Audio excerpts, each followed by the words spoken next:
नमस्कार दोस्तों, आप सभी का physics by SL Beniwal YouTube channel पे हार्दिक स्वागत, अभिनंदन। मैं Shankarlal Beniwal, assistant professor SBD government college Sardar शहर।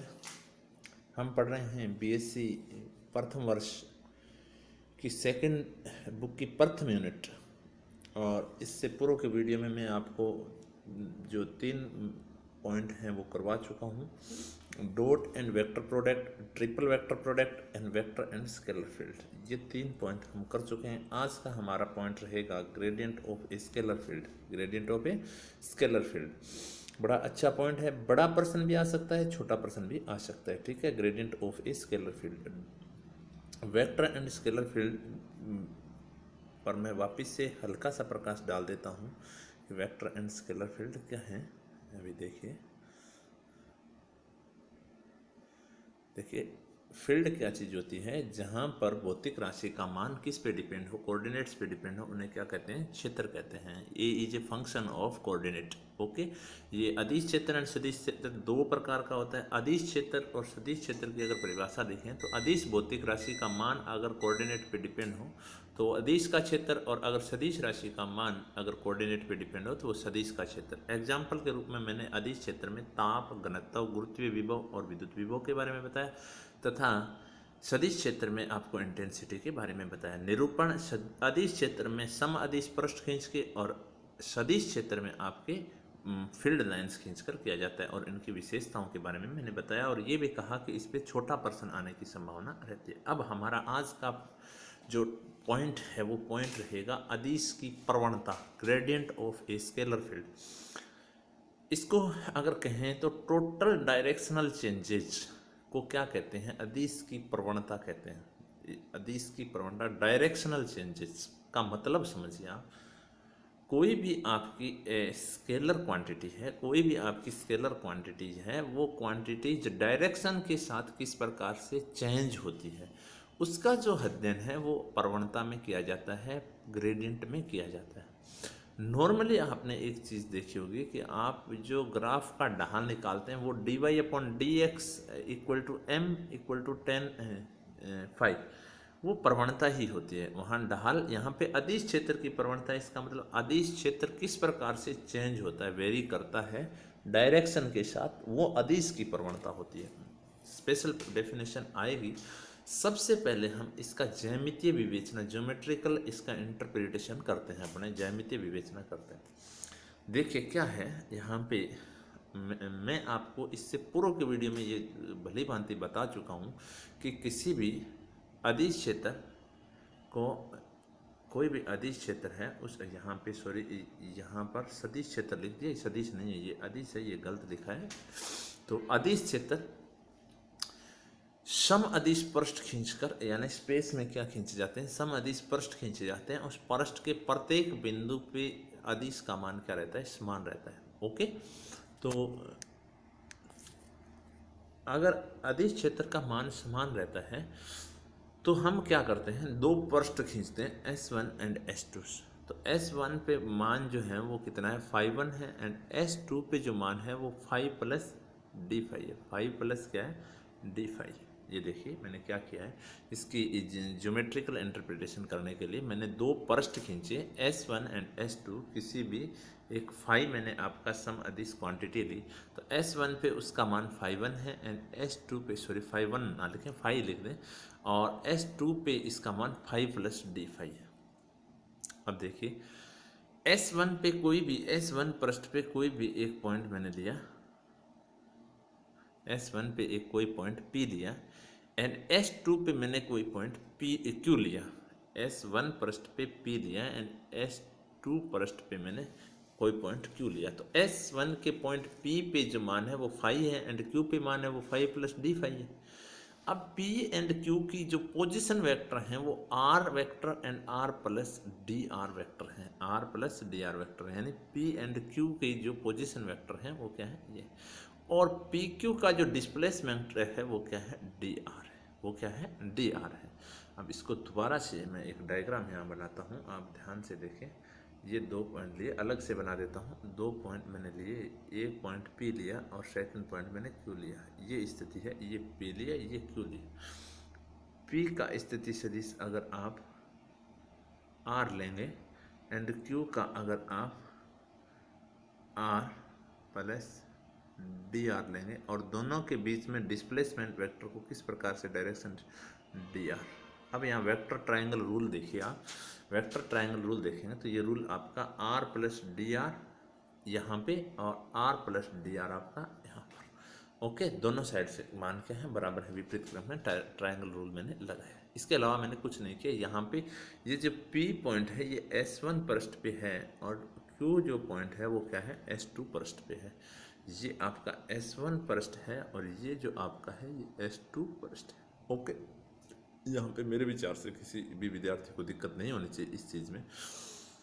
अब मैं क्या करता हूँ कि P से S जो आपका बनाया है, जो S2 जो आपका सरफेस है उस पर मैं लंब डालता हूँ PR। क्या डाल दिया मैंने, लंब डाल दिया, PR में लंब डाल देता हूँ। ठीक है, अब यहाँ पे देखिए कि जो आपकी अदिश राशि है फाई, अदिश राशि जो S1 पे फाई है और वो S2 पृष्ठ पे क्या हो जाती है, S2 पृष्ठ पे जाके क्या हो जाती है आपकी फाई प्लस डी फाई हो जाती है, यानी टोटल चेंज आपका क्या आया, डी फाई आया। तो PR डायरेक्शन में जो PR की दिशा है उसकी टोटल डिस्टेंस DR है।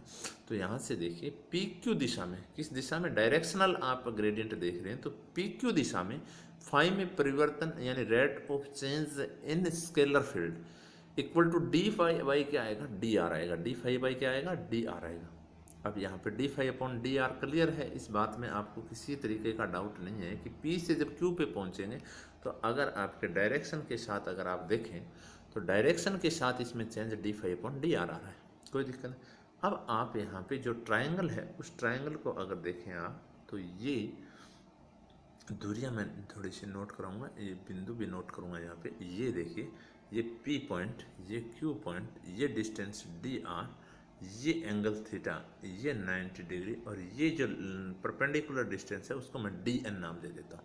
क्या नाम देता हूँ, DN। ओके, तो यहाँ पर देखिए DR होगा वो किसके बराबर होगा, DR आपका किसके बराबर होगा, या DN देखें तो DN आएगा, वो आएगा DR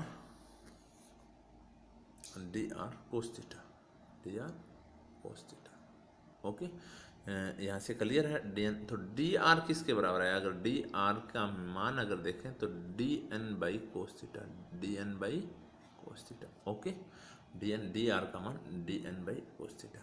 DR चित्र से अगर देखें तो DR आएगा, वो क्या आएगा, DN बाई कोस थीटा है, इसमें कोई डाउट नहीं है। तो PQ दिशा में जो परिवर्तन की दर है वो अगर DN के पदों में लिखें तो PQ दिशा में फाई में जो चेंज होने की दर है D phi by DN multiply by cos theta आएगा। ओके, अब अगर देखें तो कोस थीटा का जो मैक्सिमम मान होता है वो 1 होता है, इससे ज़्यादा नहीं हो सकता। कोस एंड साइन के मान 1 होता है, जब क्या, जब थीटा इक्वल टू क्या हो, 0 डिग्री। और 0 डिग्री कब होगा, जब DR किसके अलोंग होगा, DR किसके अलोंग होगा, DR किसके अलोंग होगा, DR DN के अकॉर्डिंग होगा, यानी थीटा का मान अगर 0 है तो अगर ये कंडीशन है तो कोस थीटा का मान 1 आ गया। अब PQ दिशा में फाई में अधिकतम परिवर्तन की दर क्या हो सकती है, मैक्सिमम कोस थीटा का मान क्या हो सकता है, 1 हो सकता है। तो अधिकतम परिवर्तन की दर कितनी हो सकती है, डी फाई बाई DN हो सकती है, इससे ज़्यादा परिवर्तन नहीं हो सकता फाई में। The rate of change, the maximum rate of change in scalar field phi in direction of PQ is equal to D phi by DN। Okay, अगर ये डी फाई बाई DN है तो PR दिशा में अगर परिवर्तन देखें तो PR दिशा में डायरेक्टली क्या आएगा, डी फाई बाई DN आएगा। तो यहाँ से आपको इन दोनों बातों से ये बात स्पष्ट रूप से पता चल रही है कि अदिश क्षेत्र में यानी स्केलर फील्ड में जो चेंज होता है वो जो आपके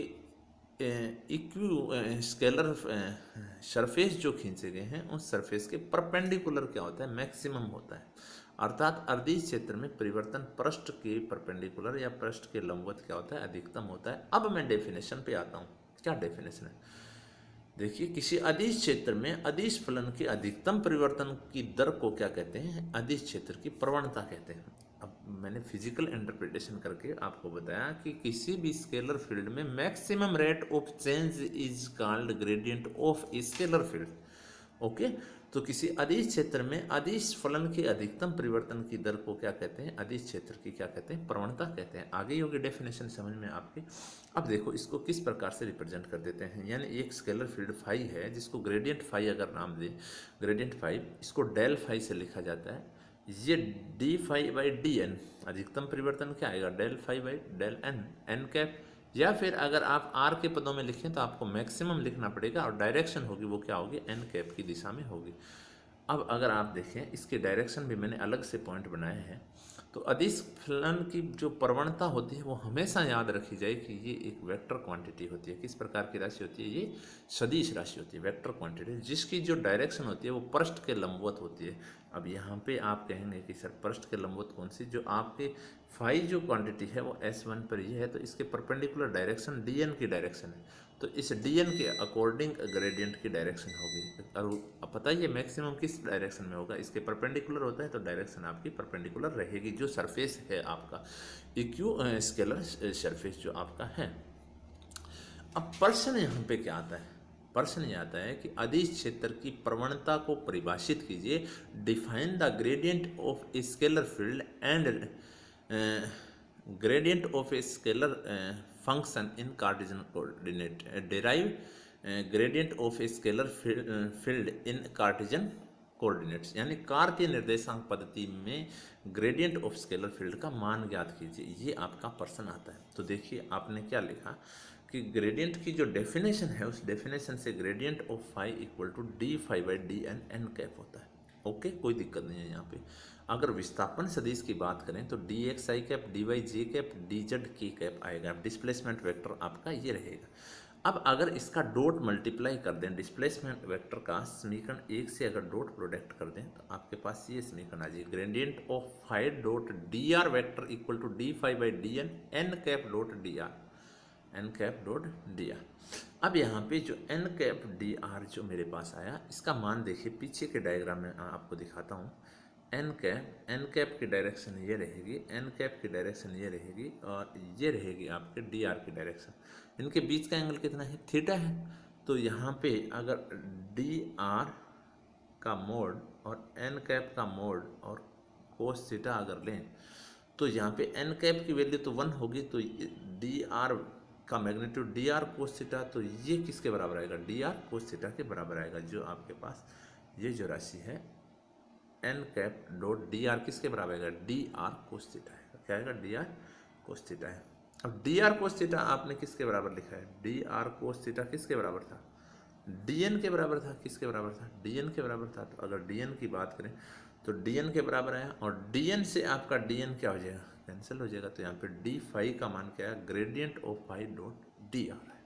ये समीकरण नंबर आपके पास 2 आ गया। ओके, सबसे पहला काम मैंने क्या किया है, डिस्प्लेसमेंट वेक्टर का डॉट प्रोडक्ट किसके साथ, डेफिनेशन में जो आपके ग्रेडियंट की परिभाषा है उसको। अब आप जानते हैं फील्ड की डेफिनेशन से कि फील्ड क्या चीज़ है, field is a region of in which the physical quantities are depends of Cartesian coordinate या coordinate x y z। Okay, तो phi is a function of phi x y z. अगर इसका partial derivatives करें आप, partial derivative जो phi करें तो D phi का जो मान आएगा वो अगर आंशिक अवकलन करें तो आपके पास ये मान आएगा। तो यहाँ पे डी फाई का मान अगर देखें तो ये अगर इसको थोड़ा सा अगर समझने का प्रयास करें तो del phi upon del x i cap, del phi upon del y j cap, del phi upon del z k cap, और ये किसके साथ, ये विस्थापन d x i cap d y j cap plus d z k cap के dot product के बराबर है। अगर यहाँ पे आई कैप का आई कैप से करेंगे आप, आई कैप का अगर आई कैप से करेंगे तो यहाँ पे क्या आएगा, del phi by del X D X आएगा, यानी ये पद आपका इन दोनों पदों से मिलकर बन जाएगा। ओके, इसी प्रकार से आगे वाला पद बन जाएगा आपका इससे और इससे, ये पद आपका बनेगा और इन दोनों पदों से ये पद डॉट प्रोडक्ट से मिलकर बन जाएगा। ओके, तो डी फाई का मान आपके अब फील्ड की डेफिनेशन से अगर बात करें तो आपके पास ये जो मान है इक्वेशन नंबर 3। अब पहला जो मान आपने निकाला समीकरण 2 में, वो मान आपने कहाँ से प्राप्त किया? डेफिनेशन का, किससे? डिस्प्लेसमेंट वेक्टर का डॉट प्रोडक्ट याद करके किया, यानी समीकरण नंबर 2 ये रही आप, ये रही। और ये आपकी समीकरण नंबर क्या रही? 3, ये फील्ड के पार्शियल डेरिवेटिव। अगर दोनों का कंपेरिजन करें तो डी आर दोनों में डॉट प्रोडक्ट में आ रहा है, तो ग्रेडियंट ऑफ फाई किसके बराबर आएगा? इसके बराबर आएगा। ग्रेडियंट ऑफ फाई इसके बराबर आएगा। तो ये जो ब्रैकेट में जो राशि है, क्वांटिटी है, उसको डेल संकारक के नाम से जानते हैं। किस संकारक के नाम से जानते हैं? डेल संकारक, अवकलज संकारक है। ये कौन सा ऑपरेटर है? अवकलज संकारक। इसको डायरेक्शनल डेरिवेटिव ऑपरेटर के नाम से भी जानते हैं, डायरेक्शनल डेरिवेटिव ऑपरेटर के नाम से भी जानते हैं। तो ये आपका प्रश्न कंप्लीट हो जाता है यहाँ के। तो ध्यान रखिए, बड़ा प्रश्न या आपके 3 नंबर का प्रश्न निश्चित रूप से यहाँ आता है। और क्या आएगा? Define gradient of a scalar field and derive gradient in A Cartesian coordinate system. तो कार्डिनेट कोऑर्डिनेट सिस्टम में इसका मान ये होता है। ओके, तो आज के लिए इतना है, और नेक्स्ट वीडियो में मैं आपके लिए इस पे एग्जाम्पल और इसके उपयोग के बारे में लेकर आऊँगा। आज के लिए धन्यवाद। ओके।